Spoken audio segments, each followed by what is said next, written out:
felicidade iniciar essa manhã de hoje com mais um assunto tão importante dentro de todos os espectros que nós estamos trazendo aqui nesse mês.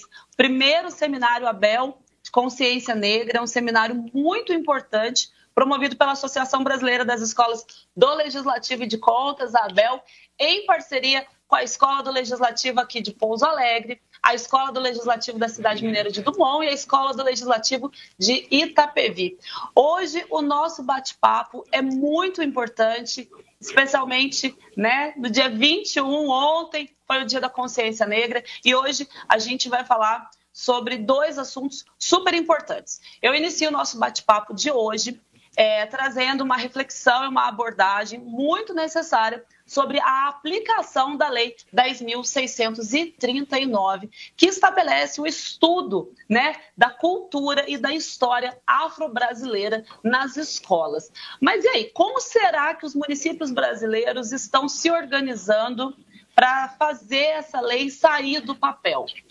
Um dos dados mais recentes que a gente tem, publicados pelo Instituto Alana, mostra que 71% dos municípios brasileiros ainda não conseguem colocar a lei em prática. Mas hoje a gente vai conhecer uma experiência muito bem sucedida que vem da cidade de Itapevi, em São Paulo, e nós vamos conversar agora com a Elis Regina, que é pedagoga com experiência como professora, coordenadora pedagógica e diretora escolar em Itapevi. Atualmente é supervisora de ensino e membro do Conselho da Igualdade Racial e responsável pela aplicação da lei.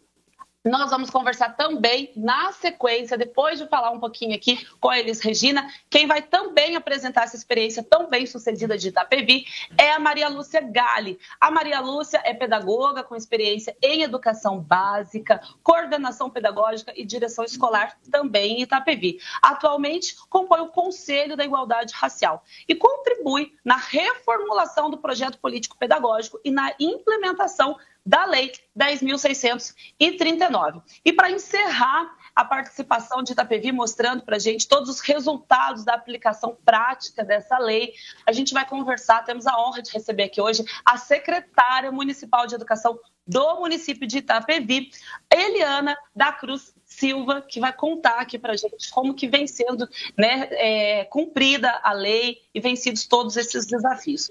Para começar, então, a nossa conversa, eu recebo a Elis Regina. Elis, muito obrigada por estar aqui com a gente. Conta para a gente um pouquinho sobre a experiência de Itapevi. Olá, bom dia a todos. É um prazer imenso estar aqui fazendo parte desse seminário ABEL Consciência Negra, para falar um pouquinho da nossa experiência aqui com a Lei 10.639. E é com grande prazer, porque tudo que transcorreu dentro do nosso município é graças ao nosso querido prefeito Igor Soares, que nos dá essa possibilidade e que fez com que entrasse no nosso município uma parceria muito grande. Ele pactuou com o Itaú Social, para que houvesse para que ele fosse trabalhado dentro do município a melhoria da qualidade do ensino. E dentro dessa melhoria vieram vários parceiros que nos ajudaram a abrir os olhos, para que a gente pudesse então desenvolver assim esse trabalho com qualidade. E um desses trabalhos foi com o CERT, que veio trazer para a gente dentro do município essa questão da igualdade racial, da questão da questão étnico-racial. Ele veio trabalhar, eles vieram trabalhar aqui com a gente e nos abriu os olhos para muitas coisas que muitas vezes a gente já percebia, mas que não tinha aprofundamento no assunto e acabava que deixando um pouco de lado essa importância de se trabalhar com essa lei dentro do município. É uma obrigatoriedade desde 2003 e tão difícil, depois de 21 anos, praticamente essa lei está vindo à tona e para nós aqui desde 2019. Então a gente fica muito feliz mesmo de estar falando sobre isso, de estar falando sobre a experiência, e a gente tem uma parceria gigantesca com a nossa secretária. Essa secretária é uma parceira de verdade, ela abraçou a causa assim com muita maestria. E é nossa parceira, a gente trabalha junto, a gente desenvolve junto, ela é muito fiel ao trabalho que ela desenvolve na rede e nós aqui só estamos muito felizes de fazer parte de tudo isso, tá bom? Então, a gente está em busca dessa educação antirracista que realmente estamos procurando já tem aí um tempo, né? Porque, queira ou não, e veio tudo assim de forma natural. E a gente começou a perceber, eu com meus 10 anos de experiência que eu tenho na área da gestão pública, da gestão escolar, e eu pensei que tinha caído, desculpa, perdão. É o Jair que está compartilhando ali. Na gestão escolar, uma aluninha chegou em mim, né, lá em 2010. Ela chegou em mim, essa menina muito agressiva o tempo todo com os amigos e da cor preta, igual nós, né?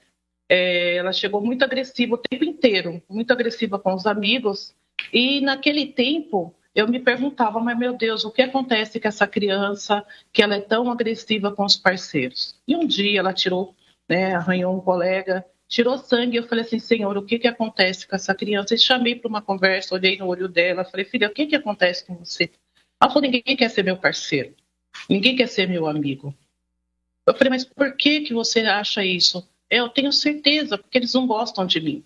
Eu falei, mas por que você acha que eles não gostam de você? Eu acho, dona Eli, 7 anos de idade. Eu acho que eu sou, na época ela falou, eu acho que eu sou negra.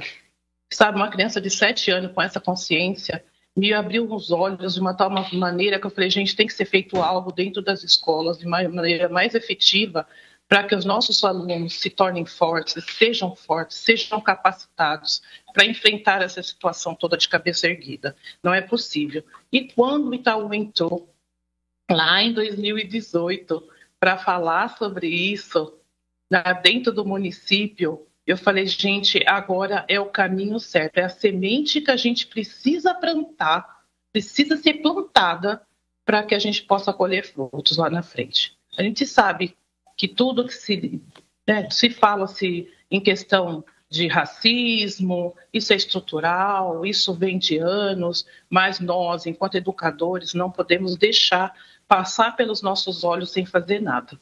Então, é nossa responsabilidade, sim, a gente lidar com toda essa situação, né, de cabeça erguida, de forma responsável, que é o que nós estamos fazendo dentro do nosso município, com muita responsabilidade, sendo fiel aí aos nossos alunos negros e negras.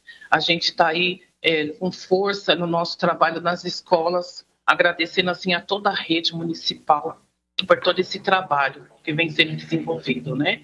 Aí eu pergunto, né, por quê? Como surgiu tudo isso? E de que forma a gente vem trabalhando dentro da nossa rede? Lá em 2018, né,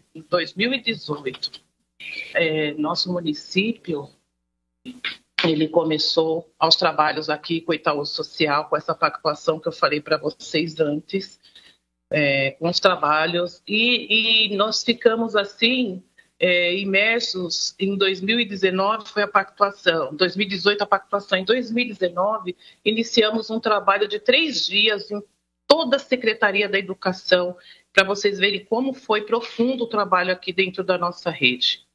Nós iniciamos assim com os trabalhos fora da Secretaria da Educação, por 3 dias, afastados da Secretaria, todos os setores da Secretaria, infraestrutura, recepção, supervisão, gabinete, todos nós fomos para um lugar afastado para a gente poder levantar aí as nossas dificuldades enquanto rede e poder trabalhar e poder desenvolver aí o nosso planejamento estratégico e ali levantar todas as nossas metas, todas as nossas ações em cima desse planejamento estratégico para atender às nossas necessidades, né? E dentro deles, os parceiros que vieram trabalhar conosco aqui, que foi aí com formações, né? Em primeiro lugar, né? Quero ressaltar aqui o CERT, que nos trouxe essa luz em relação à aplicabilidade da lei dentro do nosso município, ao SEDAC, que iniciou também os trabalhos aqui para trabalhar com 20 escolas de princípio, para trabalhar conosco, para falar da melhoria da matemática, né? E aí foi feita uma proposta para a gente de se levantar aí uma pesquisa para verificar por que da dificuldade das aprendizagens dentro do município, ou o que causava. E qual foi a nossa surpresa aqui nessa? Não é tanta surpresa, né?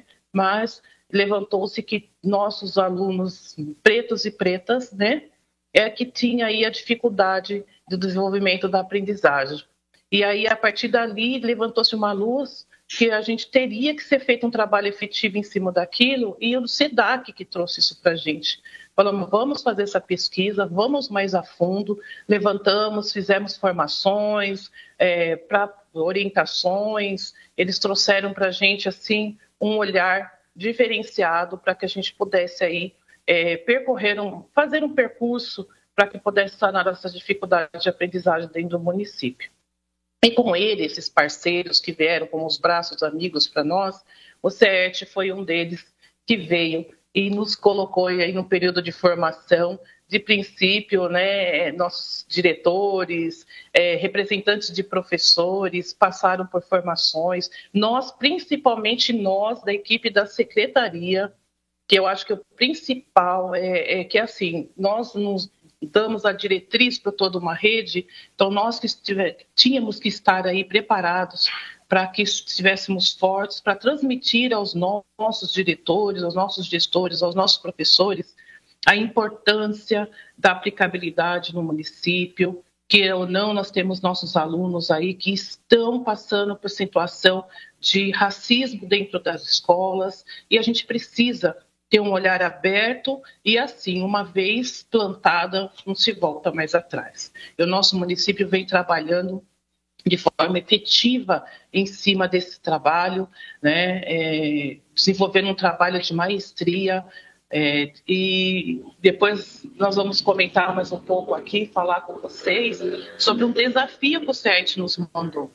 Ele colocou um desafio para nós. Enquanto rede, nós temos aí quase 2.000 professores, ou já está passando de mais de 2.000 professores, de profissionais da educação, né? E a gente precisaria trabalhar dentro do município com eles de uma forma única, no momento em que todos estivessem, foi lançado esse desafio para nós. Nós vamos falar um pouco disso também. E da importância também do início, né, todas essas formações, porque não adianta a gente querer trabalhar e tratar sobre um assunto se a gente não se formar e saber do que a gente está lidando.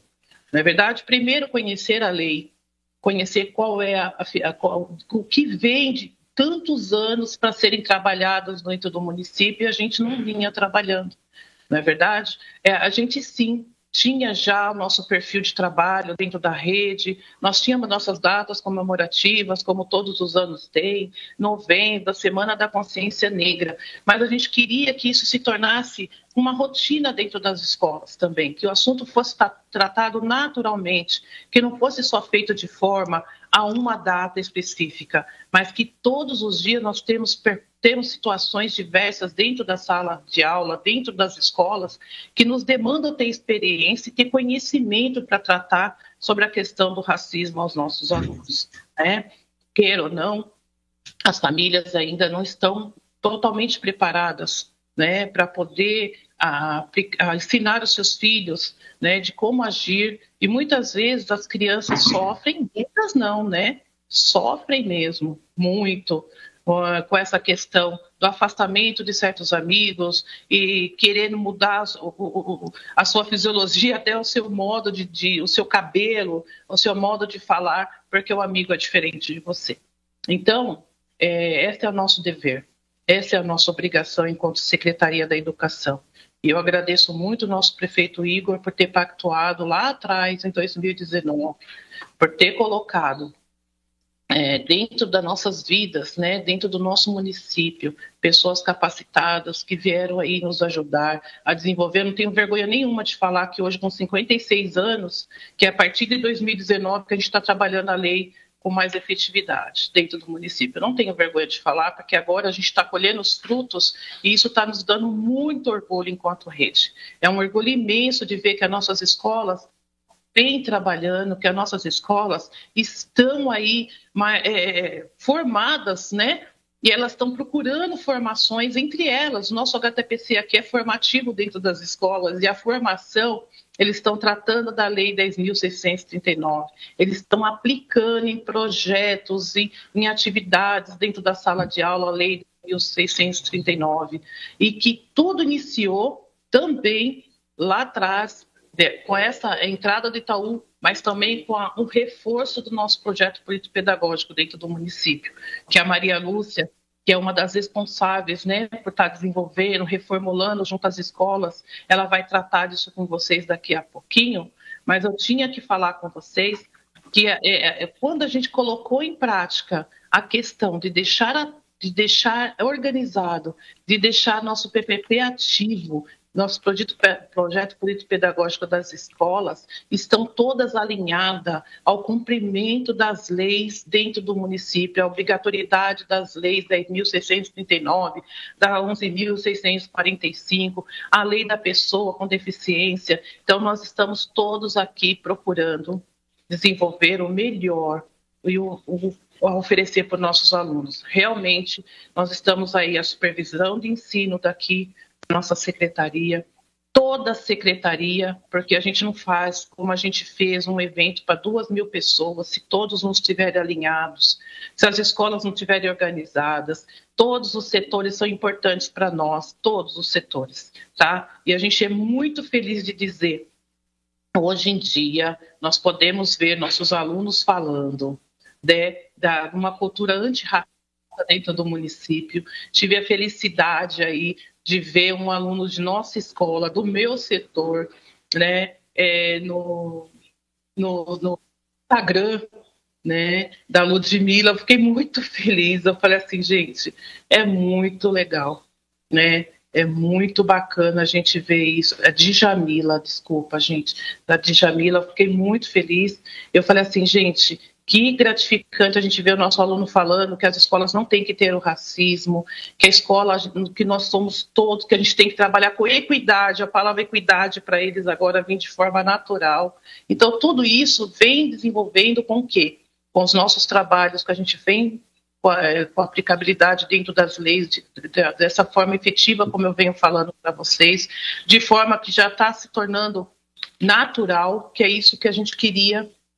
A gente não queria que só ficasse nas datas comemorativas, nossas escolas abraçando, agradecer todos os gestores das escolas, nossos alunos da rede, preparando também a comunidade, que muitas vezes não entende a gente trabalhar sobre a cultura afro nas escolas, né? E a gente preparando também as escolas, preparando os pais, a comunidade sobre isso. Olha, gente, é gratificante. Eu estou muito feliz, de verdade. E a Lúcia agora vai falar um pouquinho sobre a questão do projeto político-pedagógico. Qual é o percurso de tudo isso? Nosso contexto, né, se firmou nesse projeto político-pedagógico, né? A aplicabilidade da lei se firmou e é um documento oficial de trabalho nas escolas a partir do projeto político-pedagógico. Então, eu vou passar a falar para ela, depois eu retomo novamente para falar mais um pouquinho com vocês, mas eu queria que ela relatasse para vocês assim qual foi o percurso e assim a seriedade do nosso projeto político-pedagógico dentro das escolas nesse momento, tá bom? Elisa. Obrigada por Elisa e Lúcia, antes da gente ouvir aqui da Lúcia sobre como está sendo implementada a lei, eu não posso deixar de falar como é importante a gente ter essa formação tão sedimentada já no ensino básico, que é o que vocês estão fazendo aí em Itapevi, para que os estudantes, né, cheguem na conclusão do ensino médio preparados e empoderados, né? No final do nosso bate-papo de hoje, no segundo momento do nosso bate-papo de hoje, a gente tem a honra aqui de receber a Ariane Cabral, que faz um trabalho maravilhoso junto com o pessoal da Educafro, né? Da Educafro Minas. E esse trabalho da Educafro, acho que vem concluir, né? E ele é necessário, justamente, muito necessário hoje, porque no passado a gente não teve nas escolas, na educação básica, o trabalho que hoje vocês fazem aí em Itapevi. Então, depois que a gente ouvir a realidade de Itapevi, nós vamos ter a felicidade de ouvir a Ariene, que vai contar para a gente sobre como os estudantes, como a Educafro auxilia tanto os estudantes hoje a chegarem no ensino superior e quais são os desafios aí que a gente tem no ensino superior, né? Então é isso que eu falo, Manu, a questão de trabalhar no chão da escola, entendeu? A importância de se trabalhar no chão da escola. É dentro da escola que a gente vai conseguir, não é em outro lugar. É dentro da escola. Então, nossos alunos aqui na base, desde o berçário, está sendo trabalhado para que lá na frente a gente possa ver aí a Ariene, como a Ariene aí, né, nossos alunos lutando aí para que tudo efetivamente aconteça. Bom? Com certeza, é muito importante. Eu vou pedir para vocês, então, pedir para o Jairo de Itapevi, que está na parte técnica aqui para a gente, encerrar o compartilhamento de tela para que nós possamos passar para a Maria Lúcia. E aí, se a Maria Lúcia for fazer a apresentação também do que está na tela, retornar aqui o compartilhamento, tá, Jairo? Para que os nossos telespectadores e os nossos espectadores do YouTube, os telespectadores da TV Câmara, possam ver um pouquinho o rosto da Maria Lúcia, tá bom?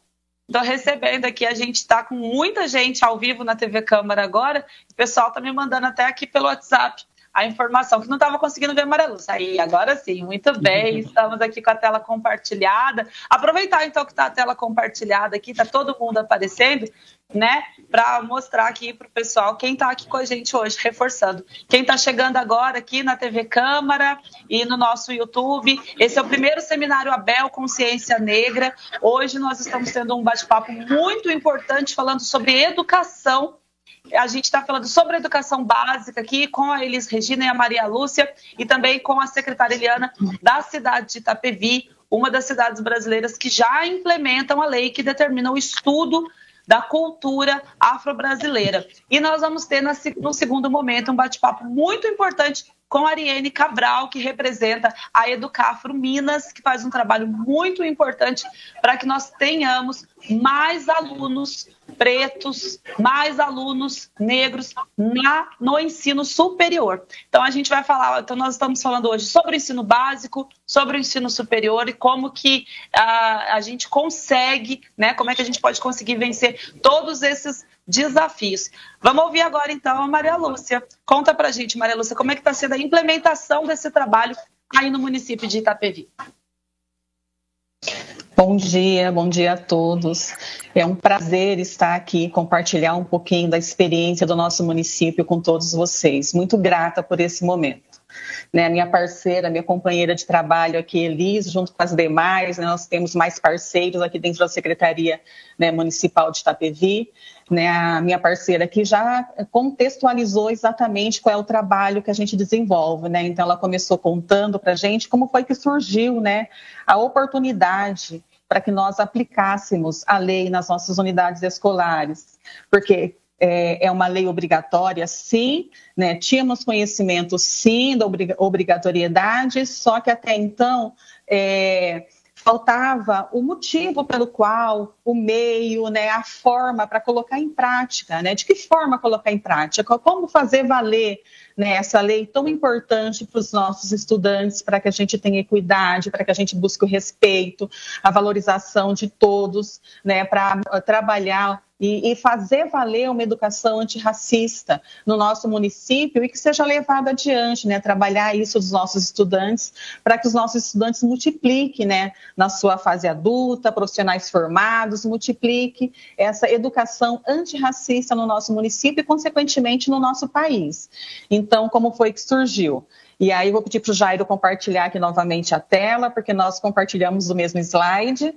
E a Elis disse muito bem, né? Foi com a chegada do Itaú Social no nosso município que nos trouxe, né? Abriu os nossos olhos e nos fortaleceu, porque eu acredito que o que estava faltando exatamente era isso, nos fortalecer para que nós tivéssemos essa iniciativa para aplicar, né, para fazer valer a lei do nosso município. Então, o Itaú nos trouxe isso.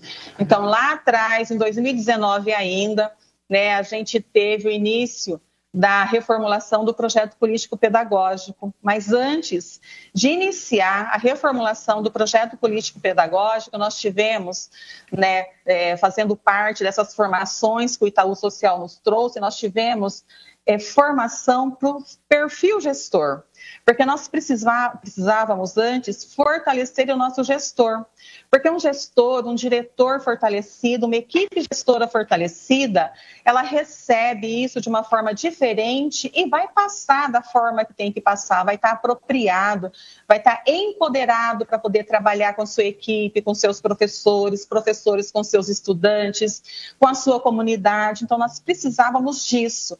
Primeiramente, fortalecer os nossos gestores, e foi o que foi feito. Na sequência, nessa mesma formação do perfil gestor, nós iniciamos a formação do projeto político-pedagógico, lá em 2019.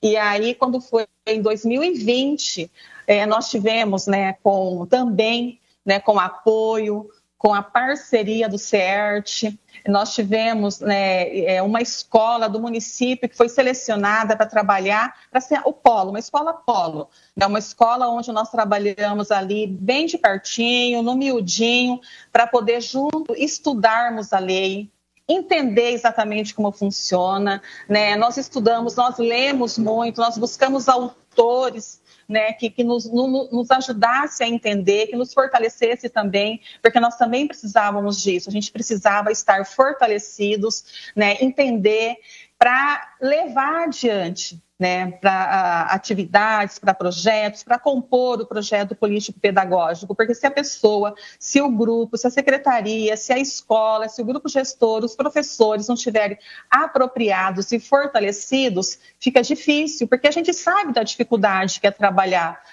a aplicabilidade da Lei 10.639 dentro das nossas escolas. A gente sabe que não é fácil. Vem barreiras, vem dificuldades e a gente precisa estar pronto para enfrentar, pronto para esses desafios.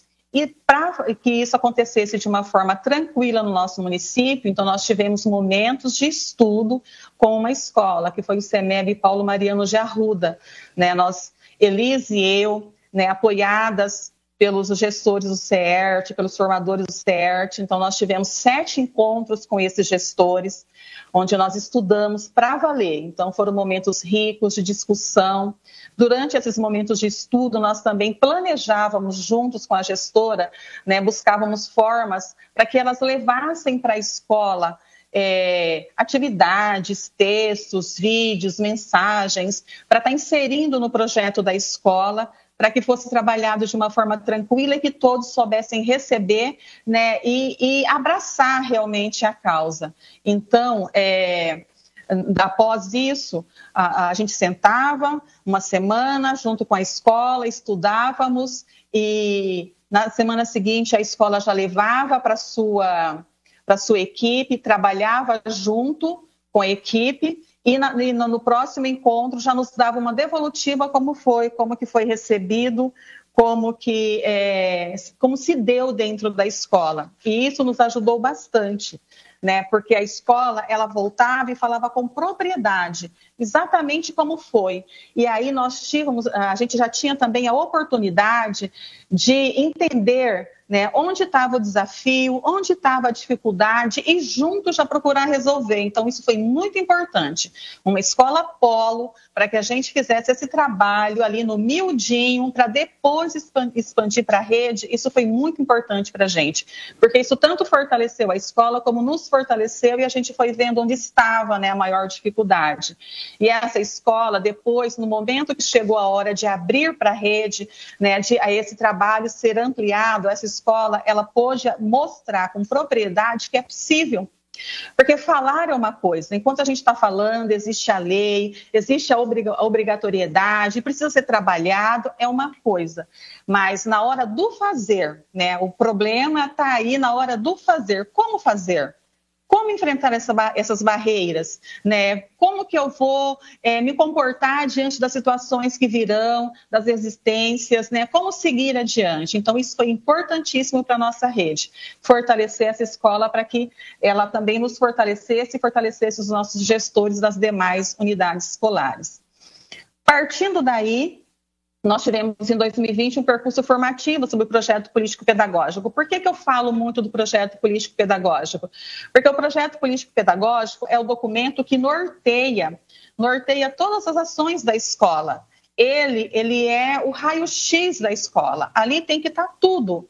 Então, o projeto político-pedagógico, ele garante uma educação de qualidade dentro das escolas. Então, ele precisa refletir a realidade, né, o trabalho, como eles dizem, que é realizado no chão da escola. Isso precisa estar refletido no projeto político-pedagógico.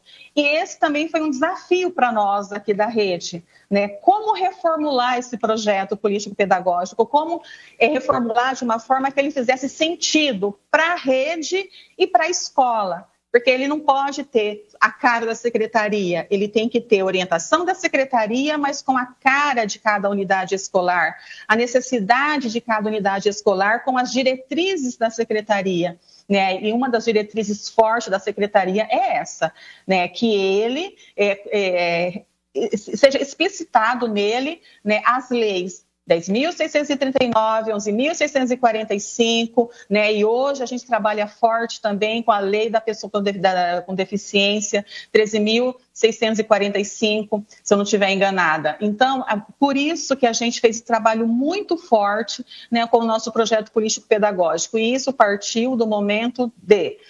Primeiro, fortalecer os nossos gestores, né? E como a Manu falou muito bem, é formação. Então, nós tivemos um período formativo como uma escola polo, um processo formativo sobre o projeto político-pedagógico, onde todos aqui da secretaria participaram, trabalhando, né? Tanto o setor da supervisão, quanto o setor pedagógico, cada um teve o seu momento de participação para que o projeto político-pedagógico fizesse realmente sentido. Então, isso foi muito importante também para a nossa rede, para fortalecer esse trabalho, para fortalecer os nossos gestores. E aí, né, esse foi o primeiro momento, né, foi a primeira reformulação do nosso projeto, porque as escolas já tinham um projeto político-pedagógico, a gente precisava reformular de uma forma que ele ficasse, né, que ele fosse um projeto dinâmico, que fosse um projeto participativo, feito com a participação de toda a comunidade escolar e não um projeto que ficasse somente que os gestores fizessem ou que ficasse engavetado, não. Então, foi importante por isso, para a gente mudar a visão sobre o projeto político-pedagógico, que ele é um documento que norteia, sim, mas que ele precisa ser feito com a parceria de todos, com a contribuição de todos, gestores, professores, funcionários, dos nossos estudantes, por que não, da comunidade escolar como todos, pais, cada um colocando ali a sua visão, né, a necessidade que cada um enxerga dentro da escola e o que é importante, né, para que seja exatamente deixado claro qual é a missão de cada unidade escolar. Então, primeiro, ouvir a todos, para, a partir daí, construir a missão de cada unidade escolar. E, a partir da missão, sim, aí vem as outras ações, os projetos, as atividades, né, tudo que compõe o projeto político-pedagógico. Então, foi muito importante. Aí, nós encerramos, né, a parceria, o primeiro momento com o Itaú, e nós tivemos uma segunda oportunidade. Porque como foi muito importante, como nos fortaleceu, essas formações nos fez crescer e abriu muito os nossos olhos, então veio um segundo momento. E aí a nossa secretária, né, sabiamente, se inscreveu para concorrer e nós concorremos novamente ao processo de licitação e nós conseguimos. Então nós fomos novamente, né, aceitos pelo Itaú Social e tivemos um segundo momento de parceria. Esse segundo momento de parceria foi mais para consolidar, né, as atividades, as ações, as formações, tudo que nós já estávamos fazendo. Então, porque o trabalho ele tem início, mas ele tem que ter continuidade, ele precisa ser consolidado para que não se perca isso, né? Então, quando foi em 2022, pós, né, ter sido novamente conseguido a licitação com o Itaú, nós reinicia nessa parceria com o nosso parceiro Itaú Social. E o Itaú nos trouxe novamente o CERT, né? O CERT que tanto colaborou conosco, nós somos muito gratos, né, ao Itaú, ao CERT, né, e a todos os parceiros que nos ajudaram, que abriram os nossos olhos e nos fortaleceram para que a gente fizesse valer a aplicabilidade da lei aqui no município. Então, o CERT veio e aí foi onde lançou um desafio, né? E mais para frente a gente vai falar um pouquinho que desafio é esse, como foi que nós recebemos, como foi que nós abraçamos esse desafio e como foi que foi realizado esse desafio e está sendo realizado ainda, porque, como eu disse, é um processo que precisa ser consolidado, porque a gente não pode perder. São ganhos importantes, porque se a gente quer mudar toda uma geração, garantir que no futuro, né, os nossos estudantes, que a nossa educação seja realmente uma educação antirracista, a gente precisa consolidar tudo isso que vem sendo feito. Então, esse desafio, ele veio assim, muito de encontro com a nossa necessidade e nos fez crescer ainda mais. Então, isso foi muito importante, mas nós vamos comentar sobre esse desafio, que desafio é esse, de que forma que ele está sendo trabalhado no nosso município. Agora, que no ano de 2024, né, como no nosso regimento escolar, o nosso projeto político-pedagógico, ele tem vigência por 2 anos. Então, nós começamos lá atrás, o nosso venceu agora, e aí, para retomar, para que nós estivéssemos ainda mais apropriados, para fortalecer esses gestores, para não perder tudo que nós ganhamos, mesmo porque a gente tem gestores que deu continuidade, temos gestores que por diversos motivos acabou saindo, por aposentadoria, por outros motivos acaba saindo, então a gente tem sempre na rede gestores novos ingressando. Por esse motivo, né, e porque é necessário, sim, estudar sempre, formação sempre, nós fizemos novamente, né, a reformulação do projeto político-pedagógico, estamos em processo e, novamente, formação com os nossos gestores. E, nesse momento, a gente contou muito com o nosso parceiro SEDAC. Nós tivemos no primeiro semestre, né, um percurso formativo todo voltado para o projeto político-pedagógico, tanto com ações nossas, internas da secretaria, quanto com ações em parceria com o SEDAC, né, que trabalhou todas as leis, trabalhou a 10.639, 11.645 e da pessoa com deficiência, porque até então a gente tinha focado muito, né, na 10.639, mas a pessoa com deficiência nós estávamos sim, né, atendendo, trabalhando, mas a gente precisava também ampliar esse leque para ela, porque são todos, nós temos que trabalhar com equidade. Com equidade, oferecer uma educação de qualidade a todos, né? Então, a gente precisava ampliar esse leque. E aí, o SEDAC nos trouxe, né, essa oportunidade, essa formação.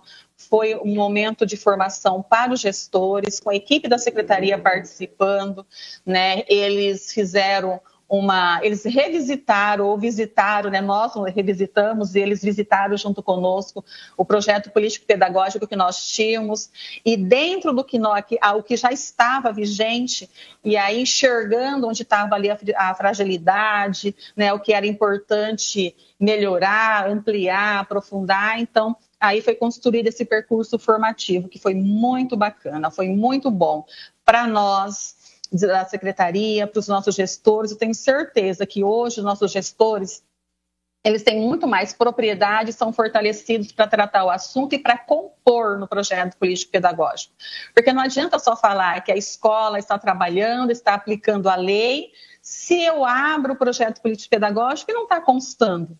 Eu não vejo atividades, eu não vejo projetos que falam, né, sobre a aplicabilidade da lei, eu não vejo brinquedos, livros na escola, eu não vejo painéis, decoração, né, onde reflete que essas atividades elas estão sendo mesmo desenvolvidas como deve. Eu não vejo nas ações, né, de professores, funcionários da escola que no dia a dia é que a gente vai enxergar que realmente está sendo feito. Então, se eu não enxergo isso, né, não adianta falar que está sendo aplicado. Então, por isso que tem que continuar, a gente não pode perder o foco da formação, a gente não pode perder o foco de sermos parceiros dos nossos gestores, para estar fortalecendo eles, para que eles garantam, né, que a lei seja verdadeiramente aplicada no projeto político-pedagógico. E hoje, né, ele já foi reformulado, já passou pelo processo formativo, nós, supervisores, nós estamos avaliando para que ele seja aprovado pelo Conselho de Escola e, posteriormente, será homologado pela Supervisão de Ensino. E avaliando os PPPs das unidades escolares, a gente enxerga a realidade de cada escola e as leis estão muito bem colocadas, estão sendo muito bem trabalhadas. Então, ali a gente enxerga através dos textos, através das atividades, através dos projetos, através de materiais que são adquiridos pelas unidades escolares, então a gente consegue enxergar, não só pelo projeto político-pedagógico, mas dentro da unidade escolar. Né, visitando as nossas unidades, nós fazemos um trabalho de acompanhamento, então a supervisão de ensino, o GEB, o setor pedagógico do nosso município, também acompanha o trabalho que é desenvolvido nas unidades escolares. Então, em visita, em acompanhamento, a gente enxerga, sim, que a lei ela está sendo aplicada dentro das nossas unidades escolares, e isso é um motivo de orgulho muito grande para a gente. Então, por isso que, né, o projeto político-pedagógico ele é muito importante, porque ele faz valer a aplicabilidade da lei, mas para que isso aconteça, precisa todo um trabalho de fortalecimento e de formação. Primeiro com a equipe de secretaria e depois com gestores e consecutivamente com os professores, né, e os demais funcionários da unidade escolar, para que chegue até os seus estudantes e a comunidade. E uma coisa que é muito importante também, dentro da comunidade escolar, nós temos pessoas que são engajadas, pessoas que já lutam pela causa há muito tempo. Então, nós temos pais de alunos, professores, funcionários que fazem parte e que defendem a causa há muito tempo, porque vivenciam. E a gente orienta os nossos gestores a buscar parceiros, né? Porque uma coisa é o gestor estar falando sobre a necessidade, sobre como deve ser, que a educação tem que ser antirracista. Outra coisa é ele ter parceiros do lado dele para estar falando, para estar dando validade ao trabalho que a escola, validando o trabalho que a escola realiza. Então, isso é muito importante também, né? E isso também as nossas unidades escolares têm realizado e realizado com bastante propriedade.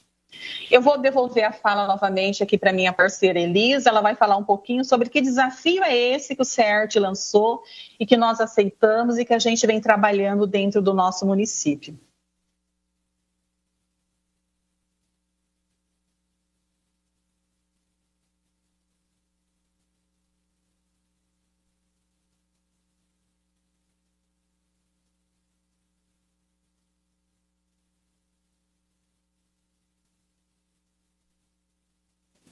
Perdão. Continuando, eu estava agradecendo aqui a Lu a fala dela, né, que foi muito linda também. Em questão do fortalecimento dentro da rede, em questão do desafio que o CERT nos lançou, ficamos aqui, montamos um grupo de trabalho dentro da secretaria para pensar junto com um representante de todos os setores daqui. Nós temos representantes do protocolo, da demanda escolar, da supervisão, do gabinete. Todos os integrantes formamos um grupo, cada um representando, né, o seu setor, um grupo de trabalho, para assim, então, desenvolver o desafio que o CERT nos lançou. Ele falou, vocês têm que trabalhar formação com seus gestores, formação com seus professores. Se eles não estiverem instruídos, capacitados e informados, o trabalho não vai desenvolver.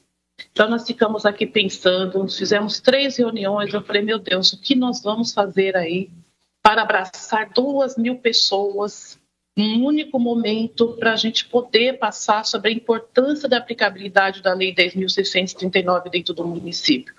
Como a Lu disse aqui, e eu disse anteriormente, é muito difícil, né, a questão da gente criar parcerias com todo mundo para que a gente consiga desenvolver esse trabalho efetivamente.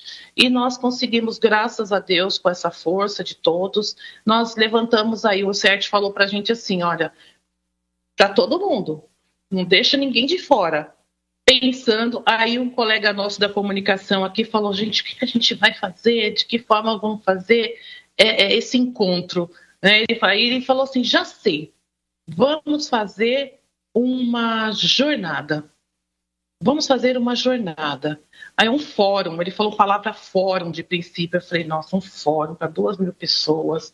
Como nós vamos fazer da melhor forma para que todos estejam ali atentos, para que todos se sintam confortáveis. né? E pensamos, e aí nós fizemos, gente, a nossa primeira jornada, depois vocês vão ver pelas fotos, a primeira jornada pedagógica do município de Itapevi para a aplicabilidade da Lei 10.639 para os nossos agentes de inclusão, para os nossos professores, para os nossos diretores, para os nossos coordenadores, vices e visitantes, tanto da Secretaria Estadual de Educação do município, como para as redes particulares também. Então, quer dizer, nós, né, fizemos uma força-tarefa, a dona Eliana abraçando a causa com a gente, ela é muito, muito disponível para tudo aquilo que a gente propõe, e ela liderou, falou assim, vamos lá, setor de infraestrutura, o que pode fazer? Porque são 2.000 lanches, 2.000 cadeiras, espaço, e todo mundo se organizou, e foi muito bom, gente. Nós fizemos a nossa primeira jornada, os palestrantes que vieram foram de excelência, a Luciana do CERT veio, trouxe a sua experiência para os professores, o Mário da Conviva trouxe a sua experiência para os professores e foi muito, muito significativo e positivo para a gente, porque assim a gente pôde fazer de momento, no tempo real, né, de conversar com todos os nossos professores, abrir para uma conversa, para um bate-papo, sabe, num espaço em que todos estavam ali concentrados e atentos aí à aplicabilidade da lei. E não paramos só nisso, né, como a Lu disse, também temos aí a lei complementar, que é 11.645, que também trabalha a questão da cultura indígena, né. Fizemos também a nossa segunda jornada, veio aqui conosco um indígena, o Verá, né, da comunidade lá de Palheireiros, trouxe a sua experiência, né, a sua convivência e toda a sua bagagem da sua cultura para os nossos professores. Também vieram palestrantes de uma ONG para tratar também sobre a questão indígena, e a nossa terceira jornada pedagógica para tratar, né, da educação especial, na perspectiva da educação inclusiva, né, para tratar das pessoas com deficiência, dos nossos alunos também. Então, quer dizer, a gente está amarrando aí a nossa responsabilidade, firmando a nossa responsabilidade em trabalhar com as leis, aplicar as leis efetivamente no nosso município, e assim, a experiência está sendo muito gratificante. Nós estamos aí colhendo os bons frutos, graças a Deus, a gente está colhendo nossos bons frutos. A gente quer aqui que os nossos alunos se tornem pessoas fortes, guerreiras, não para lutar, bater, xingar, mas saber lidar uma situação de conflito em relação ao racismo, saber conversar com um colega e falar assim para ele, você sabe do que você está falando? E falar para ele exatamente aquilo que se deve ser falado, né? E diante disso, nós estamos aqui trabalhando com a equidade para todos, o trabalho é para todos.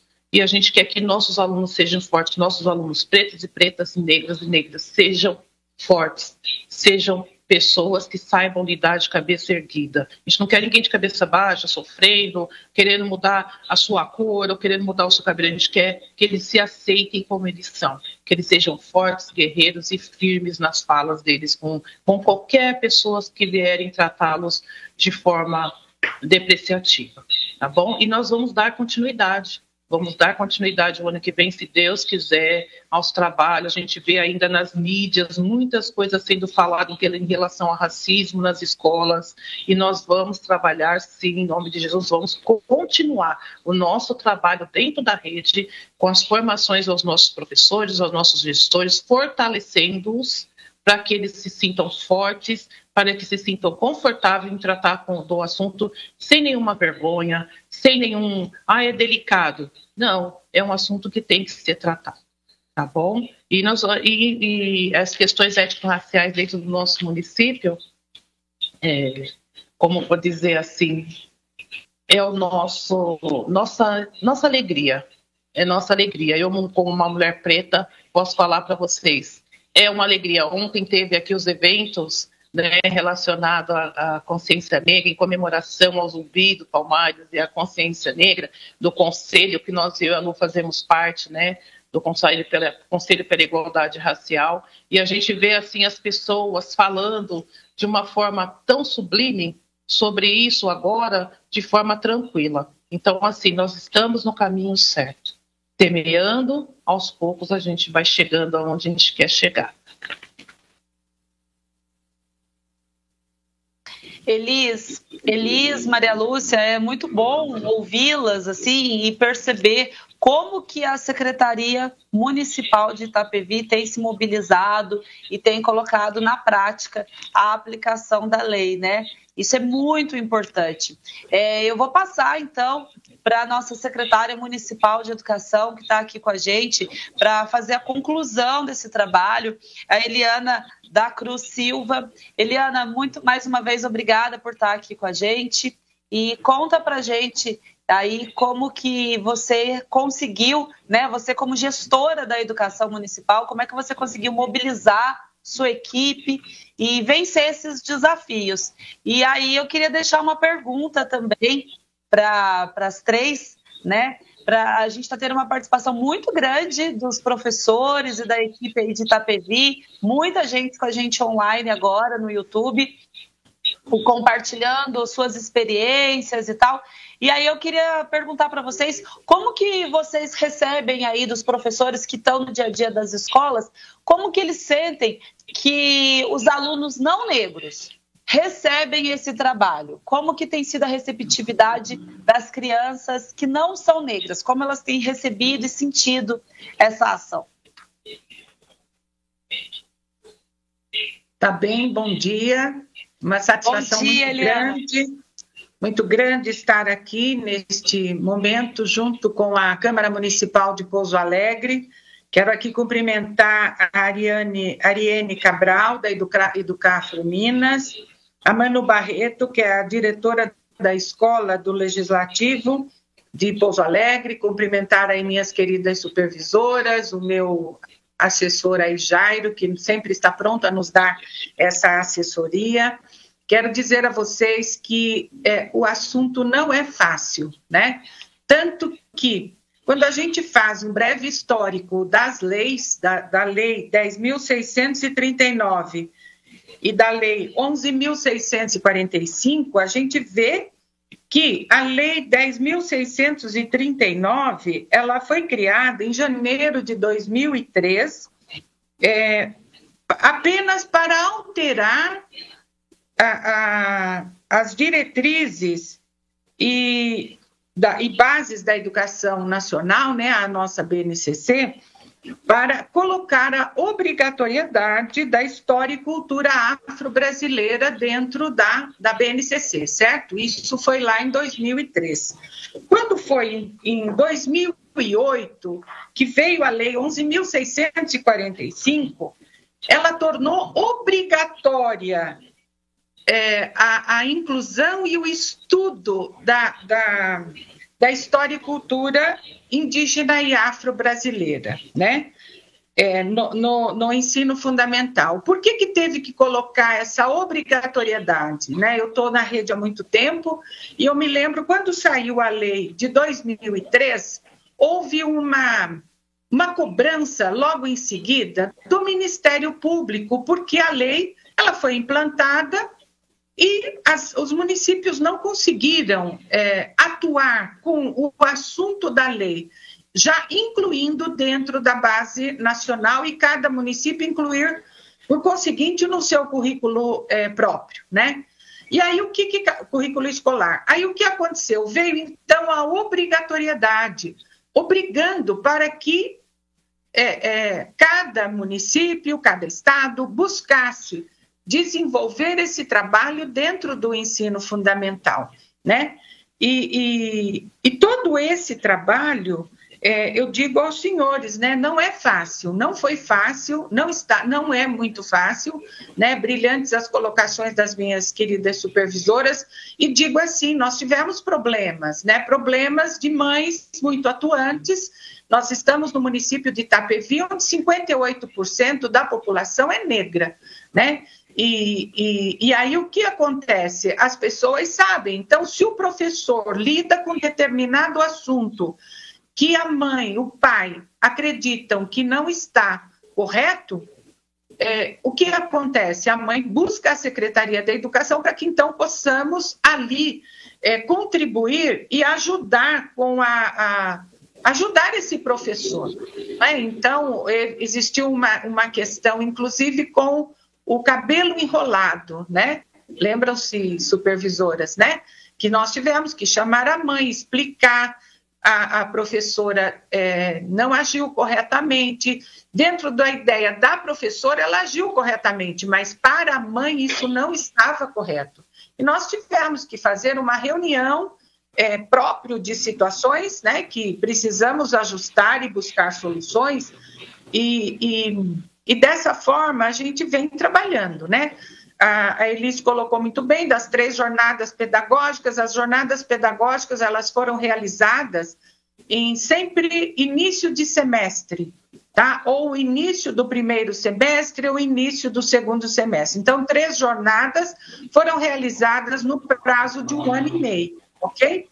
E foram, assim, grandiosas, né? Muito de grande valia para todo o grupo de professores. Porque, às vezes, não adianta só o professor querer trabalhar, ele precisa trabalhar a questão do racismo dentro da escola, do antirracismo, e trabalhar de uma forma correta, né? Como perguntou a Manu Barreto, de que forma o branco aceita isso, né? Até hoje nós não tivemos nenhum tipo de problema. Tivemos problemas exatamente com esta mãe, um problema que foi com uma mãe negra. Os brancos, dentro da escola, hoje, acho que até hoje ninguém nunca houve essa questão de dizer, não vou trabalhar, né? Porque a criança, ela está ali junto, dentro da escola, brancos, negros, pardos, amarelos, né,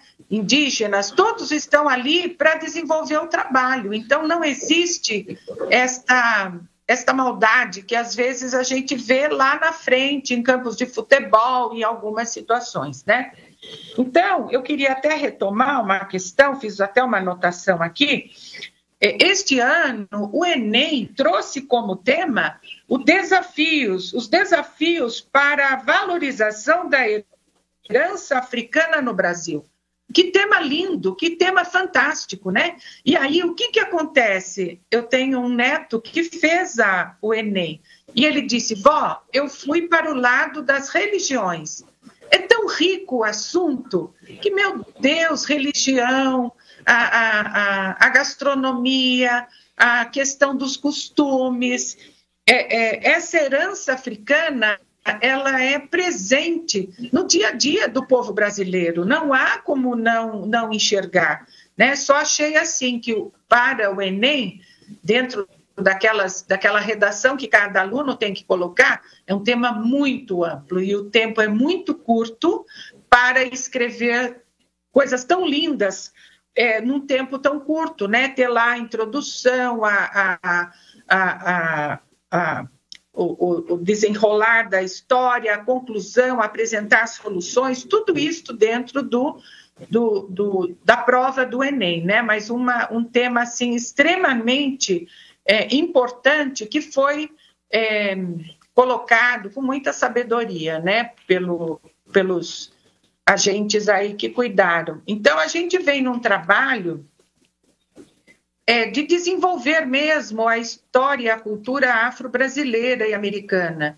E a gente vem buscando trabalhar nas nossas escolas a valorização e contribuição dos povos africanos na formação da nossa sociedade brasileira, combater o racismo e o preconceito por meio da educação, promover uma educação que reconheça e respeite a diversidade cultural e racial.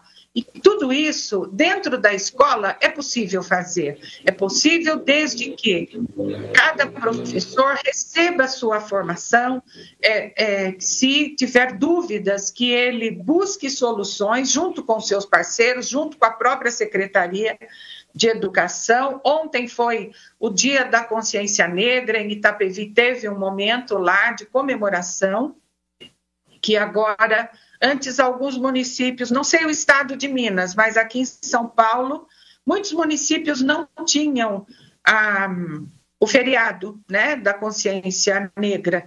E agora, depois, o nosso presidente aí já implantou em todos os municípios, e agora, dia 20, então, de novembro, é sempre comemorado. E a gente precisa sempre promover sempre a autoestima de crianças negras, né? Não pode uma criança, como a supervisora Elis bem colocou, lá na escola se sentir diminuída, não, de jeito nenhum. A cor é diferente, mas somos todos seres humanos, todos temos sentimentos, temos autoestima, temos valor e carinho pelo próximo. Eu acredito que com essa fala que eu encerro e digo, né? Estamos à disposição em Itapevi, temos um trabalho assim muito, muito árduo, muito sério, muito comprometido, uma equipe fantástica de profissionais que atuam na educação. Eu sou também professora, fui supervisora, ocupei todos os cargos aqui no governo estadual de São Paulo, e estou na Secretaria de Educação de Itapevi há 7 anos e atuei como secretária de Educação no município que eu resido, que é Santana de Parnaíba, por 16 anos, com 4 administrações consecutivas. Então, eu digo, né, que são 23 anos como secretária de Educação e a gente estamos sempre aprendendo. Cada dia uma questão nova e um aprendizado diferente, tá? Muito obrigada aí pelo convite e que possamos aí, né, fazer a diferença para as nossas crianças pretas e negras neste país tão lindo, tá bom? Obrigada, viu? Eliana, bom dia. Muito obrigada, é muito especial ouvi-la, né? Porque uma educadora que está há 23 anos à frente da Secretaria de Educação de vários municípios, né, no estado de São Paulo, e fazendo esse trabalho 23 anos como secretária, então eu posso afirmar aqui que a sua experiência na gestão escolar é muito valiosa para todos nós, né? E certamente está aí o segredo de sucesso de Itapevi, porque quando a gente tem à frente da pasta gestores que têm um conhecimento realmente técnico e tem essa visão humanizada da importância da gente colocar os nossos conhecimentos técnicos, mas de valorizar quem está na ponta, valorizar todos os servidores e enxergar, né, quem vai receber o nosso serviço, que nós, servidores públicos, nós estamos aqui com uma missão, né, que é de trabalhar para o povo. E quando a gente enxerga quem vai receber o nosso trabalho lá na ponta, no caso de vocês que trabalham com a educação, no nosso aqui também, a gente trabalha com a educação, não é a educação regular, mas trabalhamos hoje também com a educação. Então, quando a gente enxerga essa pessoa que está lá na ponta, que vai receber o nosso trabalho e consegue ter esse olhar humanizado, ampliado, que é o que você e sua equipe tem, a gente percebe como que o trabalho é feito de forma diferente, é feito realmente com carinho, com amor e com vistas no resultado. Então, agradeço muito, primeiro, pelo trabalho maravilhoso que vocês fazem, viu? Eliana, Maria Lúcia, Elis Regina, não sou cidadã de Itapevi, mas sou brasileira, e eu penso que quando a gente faz um trabalho em uma cidade do Brasil, toda a nossa nação recebe o resultado, né? É muito que os 17 Objetivos de Desenvolvimento Sustentável da ONU falam, né? Nós estamos todos interligados. Então, quando a gente faz esse trabalho num município, o resultado desse trabalho reflete em outro município, reflete no país todo, a gente acaba refletindo isso no mundo, porque nós todos vivemos conectados. Então, muito obrigada, parabéns pelo trabalho que vocês têm feito aí no município de vocês. E agora eu quero abrir o espaço, então, para a gente poder receber a Ariene, né? A Ariene que faz um trabalho junto com a equipe da Educafro Minas, um trabalho tão importante, e foi o que eu falei no começo, né? Esse trabalho fundamental que vocês fazem aí com a educação básica, que é a responsabilidade dos municípios, a educação básica, né? É um trabalho que vai, no futuro, muito próximo, refletir muito positivamente para que nós tenhamos mais alunos negros nas universidades. né? Infelizmente, a gente ainda não tem 100% desse desafio vencido. Já avançamos um pouco, a Ariane com certeza vai falar sobre isso, já avançamos um pouco nessa questão, até por conta da lei de cotas, né? Mas ainda temos muito a avançar, e esse trabalho que a Educafro faz é maravilhoso. Então, passo aqui a palavra para a Ariane Cabral. A Ariane é advogada, a Ariane é especialista em direitos humanos e gestora na rede Educafro Minas. Ariane, é uma alegria muito grande estar aqui com você nesse momento, e queria que você contasse um pouquinho aí para a gente sobre o trabalho da Educafro e como que vem sido vencidos aí esses desafios na Educafro Minas, especialmente. Tá certo. Muito obrigada. Espero que vocês estejam me ouvindo bem. Como a Manu disse, meu nome é Ariane Cabral, né? Eu faço parte aqui da gestão da rede Educafro Minas. Eu sou uma mulher preta, eu sou a terceira filha de 5 de uma mãe solo, e hoje todos os meus irmãos são graduados. Então, eu faço uma reverência aqui à minha mãe, que é uma mulher empoderada e maravilhosa, e eu agradeço a ela. Bom, e também agradeço as mulheres que fazem parte da rede Educafro Minas e, em extensão, a todas as outras pessoas que colaboram com esse projeto. Bom, Jurema Werneck, ela tem uma fala que fala assim: nossos passos vêm de longe, e os meus passos vêm de longe. Os meus passos vêm das pessoas que construíram a Educafro antes de eu estar aqui hoje, antes de eu estar atuando, né, aqui dentro da Educafro. E hoje eu estou aqui não representando só a Educafro aqui na parte da gestão, mas representando todos os educadores e educadoras de boa vontade que lutam e colaboram para que a Educafro possa existir, para que a Educafro possa resistir, que é esse o nosso papel. Então, eu gostaria de agradecer a Marli, que é de Passos, a coordenação de Passos. Eu gostaria de agradecer a Reni, que é a coordenação de Ipatinga, ao Frei Reni Everton, ao Frei Matheus Chanches, ao Frei Gustavo, né? Ao Rafael, ao Eric, todas as pessoas de boa vontade que colaboram para que a Educafro possa resistir, que esse, de fato, é um trabalho de resistência. Esse é o nosso trabalho, né? Bom, e quando me perguntam assim, Ariane, mas como que funciona a Educafro? O que é Educafro? A Educafro, ela surgiu, a Educafro Minas surgiu aqui a partir do interesse de um frei, né? Que é o Frei Luciano Brode. Em conversa com o Frei Davi, em São Paulo, eles dialogaram e trouxeram a Educafro para cá. Nós agradecemos também ao Frei Luciano Brode, que fez esse trabalho. E hoje aqui na direção da Educafro está o Frei Carlos, o Frei Érix e o Frei Bruno. Então nós agradecemos também eles. Não puderam estar aqui hoje porque, como sabemos, esse mês é um mês em que a Educafro se faz em vários espaços para a gente poder levar de fato a Educafro, levar o que nós temos para os nossos, né? Então esse é o objetivo principal. Então, eu agradeço, né? E aí, falando sobre a Educafro, né? A Educafro é uma organização que atua há mais de 22 anos, né? Ela tem sido um farol de resistência e de inclusão educacional à população negra, né? Então, a sua atuação, não só em Minas Gerais, mas eu digo no mundo todo, né? No Brasil todo, tem sido fundamental, né? Para que jovens negros, favelados, periféricos, possam ser inseridos dentro de um ensino superior, mas com igualdades e condições melhores, né? Então, esse é o nosso trabalho. A Educafro, ela hoje atua com mais de 15 núcleos de pré-vestibular em toda Minas Gerais, né? É importante a gente falar isso, é importante a gente saber. E, então, esses núcleos, eles se estruturam e se distribuem por aí. O trabalho da Educafro, ele se compõe com 4 princípios, né? Voluntariado, ações afirmativas, negritude, cultura e cidadania e autogestão. Então, cada núcleo vai se gerir de acordo com a realidade da própria comunidade. Eu falo isso e friso isso porque a gente dá importância aos núcleos. E comemorando com vocês também, o núcleo de Ipatinga recebeu uma homenagem pelos seus 15 anos de existência, assim como o Núcleo Dercy Andrade de Passos, que completou 25 anos de existência.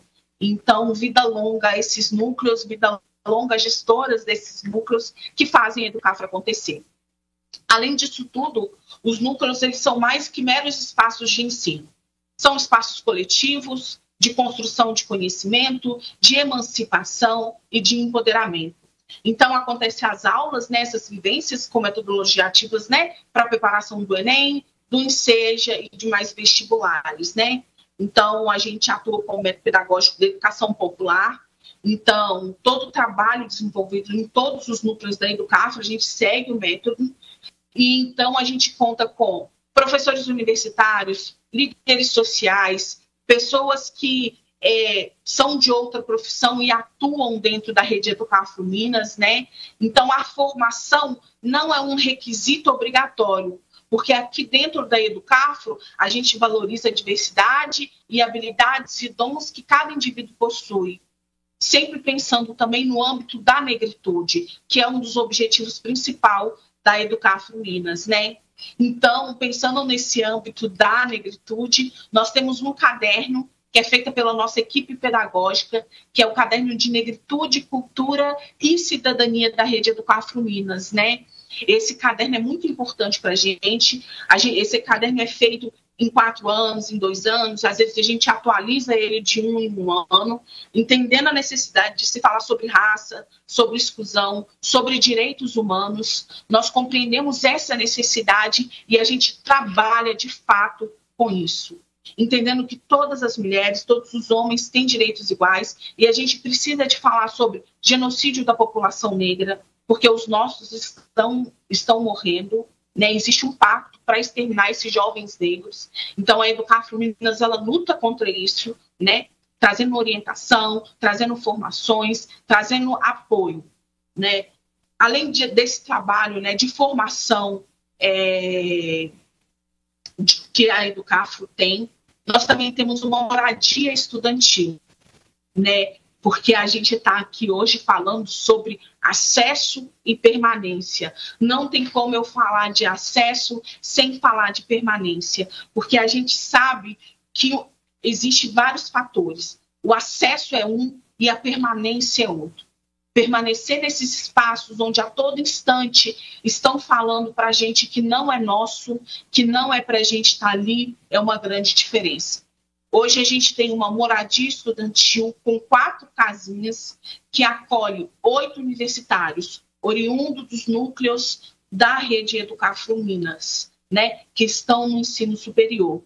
Então, a gente garante essa permanência para esses jovens, para que eles possam estudar. Essa casa fica aqui em Belo Horizonte, para que esses jovens possam estudar. É uma forma que a gente contribui para a permanência destes jovens no ensino superior. É uma moradia hoje, e hoje nós temos alunos que fazem medicina na UFMG, fazem direito com ProUni em universidades particulares, nós temos gestores na UFMG, nós temos vários cursos. Então, hoje, a gente sabe o tanto que é importante essa moradia de permanência para esses jovens, né? Porque a gente sabe qual é a realidade, né? A Educafro sabe qual é a realidade. E a Educafro tem trabalhado com esse trabalho de base também. Eu costumo falar que a Educafro, gente, e isso choca um pouco, mas a Educafro, infelizmente, vem cumprindo um pouco um papel de Estado, né? E a gente sabe como que funciona. Então, ouvir as meninas falando como que tem feito no próprio município e que a Lei 10.639 vem sendo, de fato, inserida, né, nas escolas, é uma grande alegria e esperança ao meu coração. Porque a gente sabe que, de fato, poucos espaços estão aplicando a lei da forma correta, né? Aplicando, nem da forma correta, aplicando a lei. Né? Então, essa é a realidade. Além disso tudo, nós também trabalhamos com um espaço cultural que é o Espaço Cultural Educafro Minas, que fica aqui no centro de Belo Horizonte.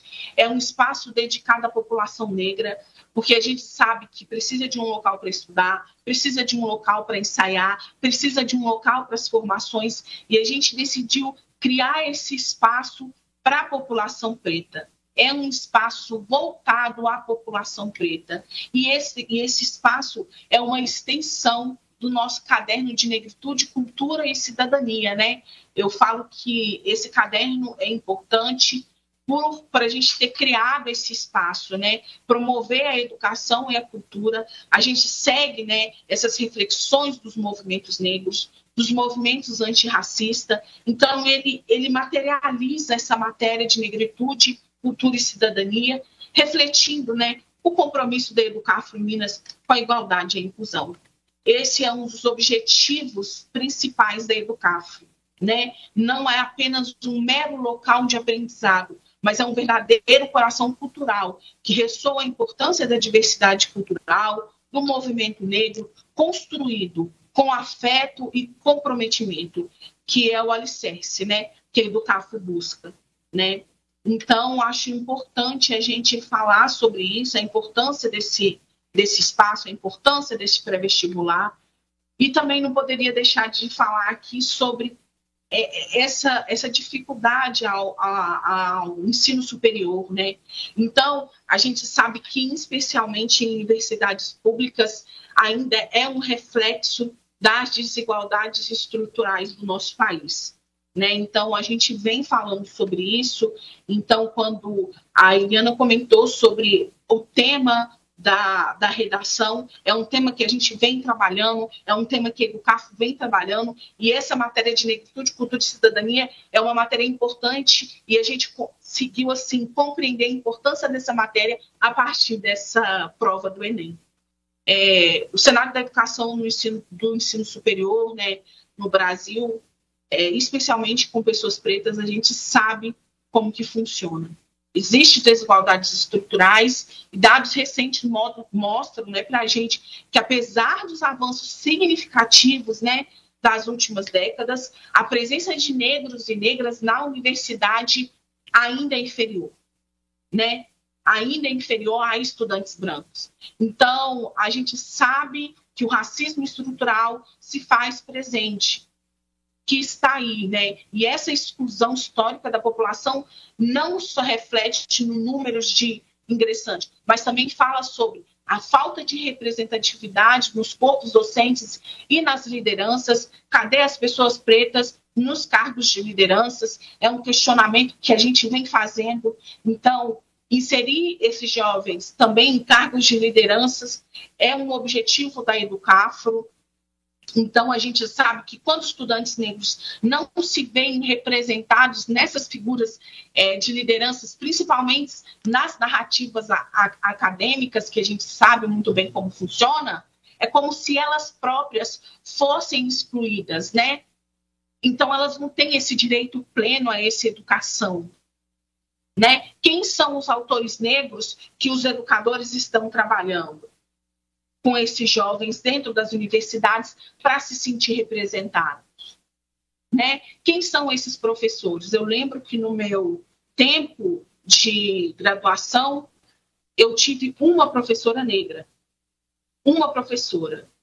Então, para mim, isso já diz muito, né? Mas hoje a gente vem vendo um trabalho grande, né, das universidades, professores importantes nessa figura de transformação desses jovens, né?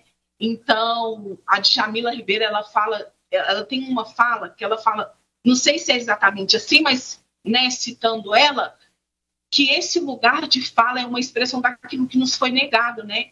É a afirmação da nossa identidade, da nossa voz, que foi silenciada.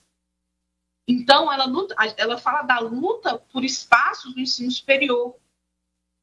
E, antes de tudo, uma afirmação da identidade negra. Essa inclusão e esse ensino, né, acadêmico, ela deve ser mais do que apenas um espaço de acesso físico, gente. Mais do que bancos universitários.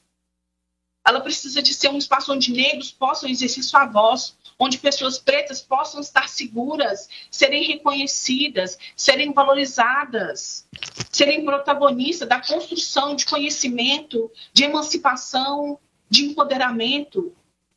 É isso que a gente precisa. Né? É muito lindo, é muito bonito, mas na prática é dolorido. A luta é cansativa. Então, a gente precisa de pessoas em espaços que sabem do que nós estamos falando. Porque quando a gente passa na rua e olha para uma pessoa preta, com um cabelo afro, com um cabelo black crespo, a gente olha para aquela pessoa e a gente se comunica no olhar. Porque a nossa dor fala em comum. Mas hoje a gente não quer falar só sobre dor. A gente quer falar de pessoas artistas, de pessoas em cargos de liderança. Esse é o propósito da Educafro, né? Esse é o objetivo que a Educafro tem. Então, a permanência desses jovens é de suma importância no atual mundo que a gente vive. É importante que a gente fale sobre acesso. Gente, tem jovens, a gente passou pelo processo da pandemia com muitas dificuldades. A gente tentou um núcleo online, onde a gente percebeu que muitos dos nossos jovens sequer tinham acesso à internet, que dava para assistir uma aula. Olha como que isso é importante a gente falar. Jovens que não tinham o que comer em casa, como que você vai para uma escola, estuda de barriga vazia? De barriga vazia não se aprende. De barriga vazia não se aprende. Então, a gente distribuiu cesta básica para esses jovens. Foi um momento muito difícil. A gente pôde ver o tanto que as pessoas, de fato, passam suas dificuldades, seus desafios, tudo por causa de um sistema de extermínio de corpos pretos, de um sistema que insiste que a gente não sobreviva. E a Educafro está aí, né, para fazer a diferença. Né? A Educafro está aí para mostrar que essa exclusão precisa de mudar. Né? Essa falta de representatividade precisa de mudar. Né? E aí eu gostaria, além desses desafios e obstáculos, eu gostaria também de falar que jovens que estudam enfrentam uma dupla jornada.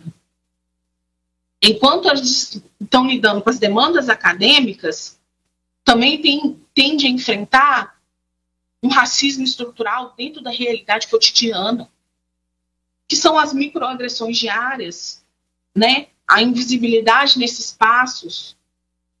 Então, é importante a gente ver.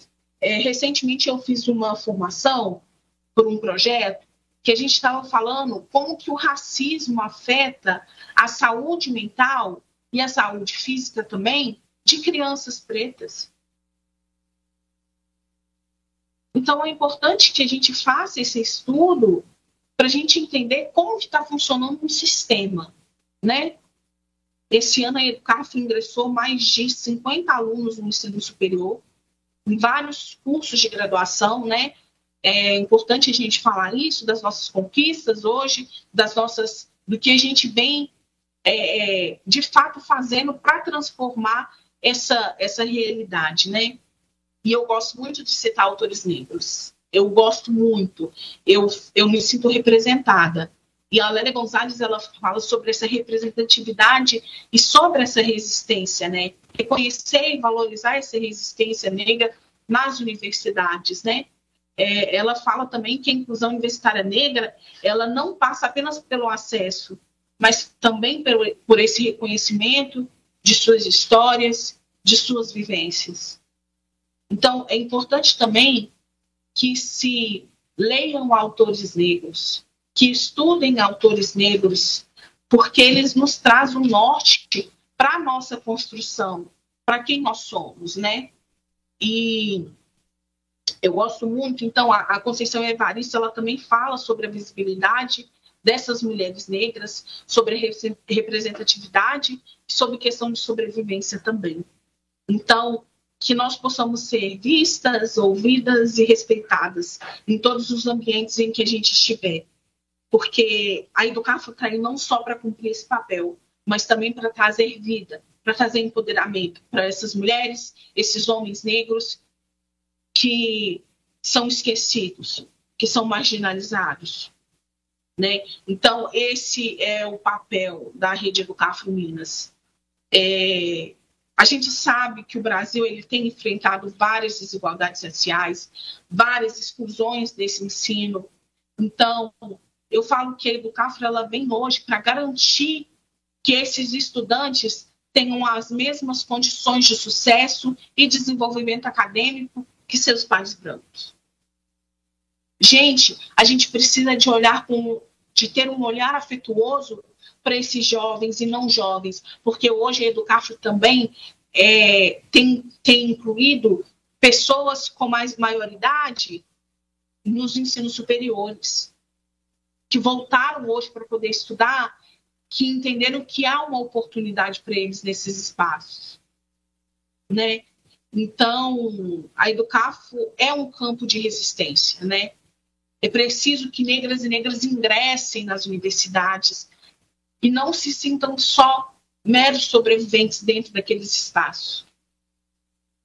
Vou fazer um depoimento aqui. A minha irmã, ela estuda musicoterapia e recentemente ela mandou um e-mail para o professor, esse ano mandou um e-mail para o professor, porque a aula era 2h da tarde, 14 horas, a aula dela.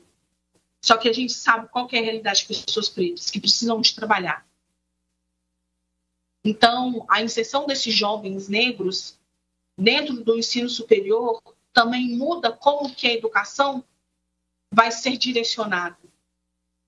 A partir das nossas vivências também, sabe? Então, a gente tem que ser sujeitos que transformam a sociedade a partir das suas perspectivas. Então, a gente sabe dessa importância também e desse desafio que a gente vem enfrentando. Eu gosto muito de falar que a Educafro, ela não vem só fazendo esse trabalho de inclusão, mas a Educafro é um campo de resistência, gente. Eu me emociono de falar sobre isso, porque está falando sobre mim, né? Então, a Educafro, ela vem sendo protagonista, né? E a gente participou de um evento, junto com a Educafro, em que uma aluna, né, uma coordenadora de um pré-vestibular, porque a gente fez um encontro com todos os pré-vestibulares da Sudeste, né? Com muitos pré-vestibulares da Sudeste. E foi muito importante para a gente esse momento, sabe? Que a gente pôde se fortalecer, que a gente pôde nos aquilombar, que a gente pôde nos unir, né? Esse também é um papel da Educafro. E aí, pensando nessas possibilidades, a Educafro, ela busca não só essa inserção, mas ela busca acolhimento, ela busca afeto, que é o que a gente tem que precisar, de acolhimento, de afeto. Então, nesse encontro que eu queria falar, inclusive, eu vou ler um pedacinho desse texto que ela trouxe. Eu nem sei se eu tenho tempo, né, gente, que eu estou aqui falando. Então, por favor, me coloquem um limite, tá, gente? Arielle, então, tem tempo sim, viu? A gente ainda tem mais uns 20 minutinhos de bate-papo, tá bom? Então, pode compartilhar aí com a gente sim, por favor. E aí eu gostaria de ler esse trecho que eu escrevi, que a Bell Hooks me lembra todos os dias. A educação deve ser uma prática de liberdade, um processo que nos ajuda a compreender e transformar o mundo ao nosso redor.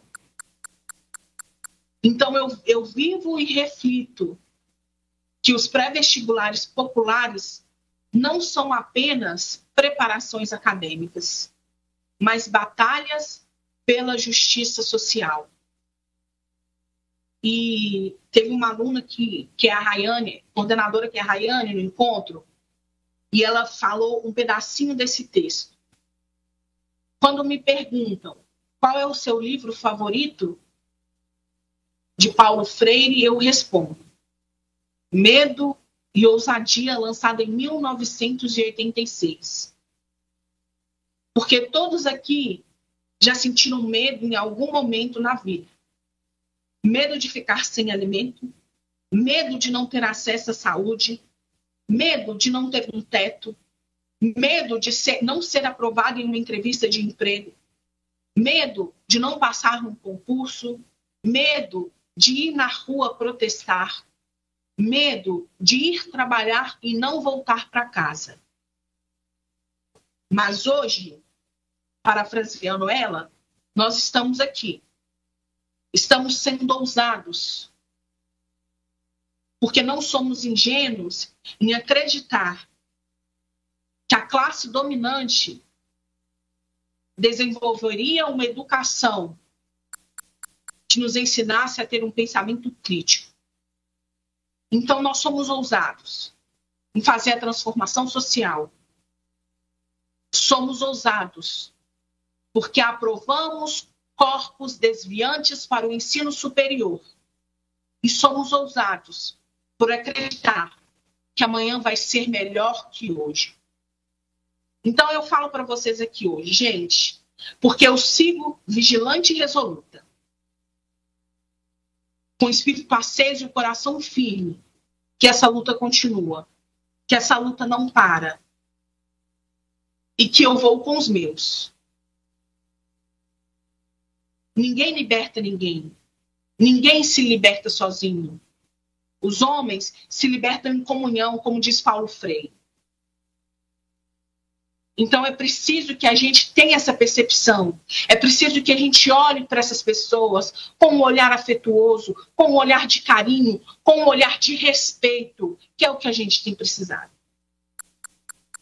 Além do acesso ao ensino superior, além da permanência do ensino superior, eu falo, nós estamos precisando de ser olhados e não invisibilizados. Esse é o papel da Educafro. Esse é o papel daqueles educadores que, às vezes, eu não sei o nome, está trabalhando com o aluno, com o estudante.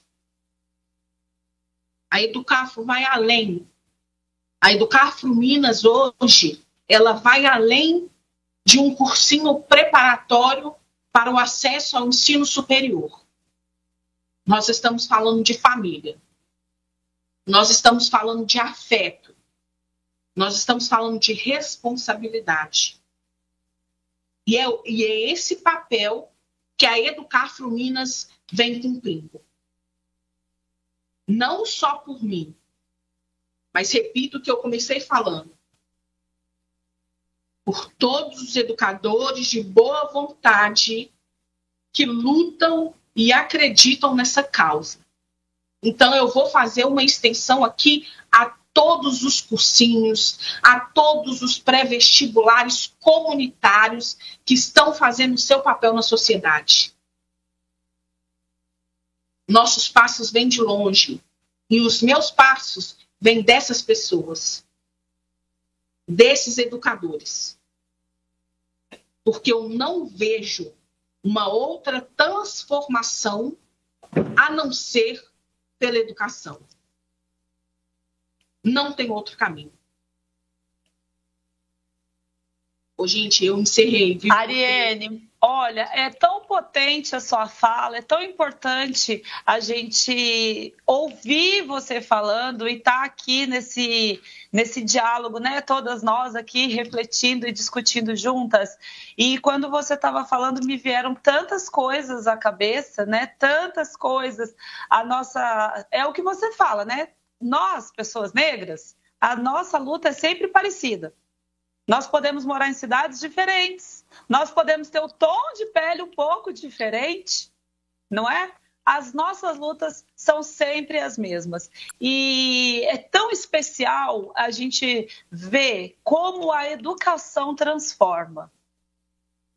E como só a educação realmente pode nos fazer avançar enquanto nação, né, com o nosso entendimento de nação e o nosso entendimento da nossa importância, nós, negros, na construção do Brasil, na construção da identidade brasileira, da nação brasileira, e como é especial a gente ver esse poder transformador da educação.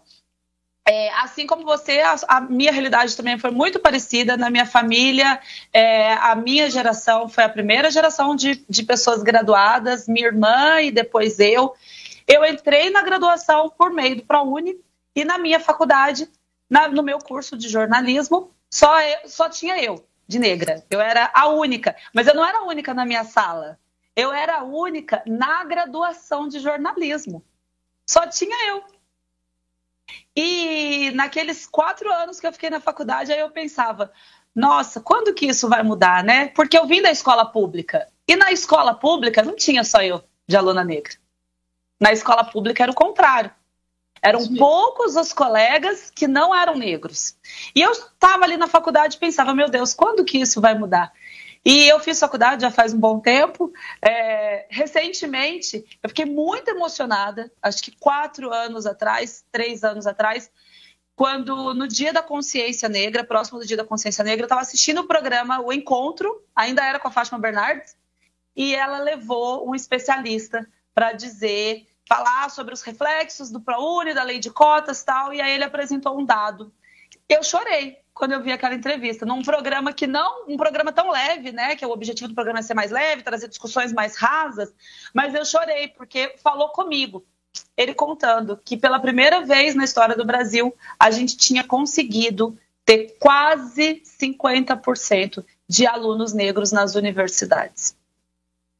E isso foi 10 anos, 15 anos depois que eu passei pela universidade. Quando eu estava na universidade, eu pensava, meu Deus, quando nós vamos conseguir aumentar esse número, né? E olha que eu já estava na universidade por uma política afirmativa.